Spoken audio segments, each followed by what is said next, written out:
સાવરકુંડલાના દેતડ ગામે દેશી દારૂથી ત્રસ્ત લોકો પોલીસ સ્ટેશન પહોંચ્યા હતા। દેશી દારૂથી ત્રસ્ત દેતડના સ્થાનિકો રૂરલ પોલીસ મથકે રજૂઆત કરી હતી। સરપંચ સહિત મહિલાઓનું ટોળું સાવરકુંડલા રૂરલ પોલીસ મથકે દોડી આવ્યું હતું।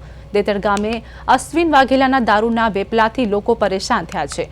ખુલ્લેઆમ દારૂ વેચતા બુટલેગર સામે મહિલાઓ રોષિત બની છે। સાવરકુંડલા રૂરલ પોલીસને લેખિતમાં રજૂઆત કરીને દારૂનો ધંધો બંધ કરાવવા સરપંચ સહિત ટોળાએ માંગ કરી હતી।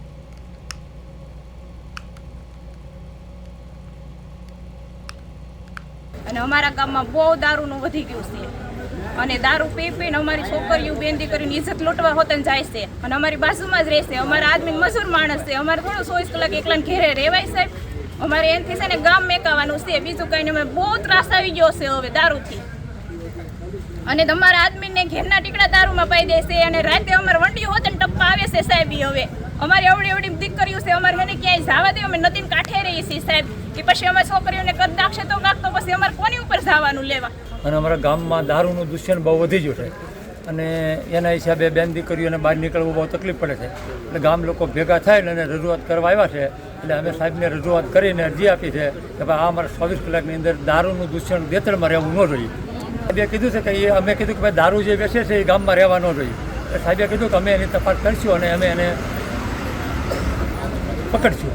દેતડ ગામની અંદર અવારનવાર મને દારૂ બાબતના ફોન આવતા, જેથી આજ દેતડ ગામના સમસ્ત ગ્રામજનો અહીંયા પોલીસ સ્ટેશન ઉપસ્થિત થઈ અને આપણે પીએસઆઈ સાહેબને એવી રજૂઆત કરેલ છે કે દેતડ ગામની અંદર જે બુટલેગર છે, જે અશ્વિનભાઈ છગનભાઈ વાઘેલા કરી, એ ગામની અંદર બેફામ રીતે દારૂ વેચતા હોય અને એનાથી લોકો, બહેનો દીકરીઓ અને જે સજ્જન વ્યક્તિઓ છે તે કંટાળી ગયેલ હોય।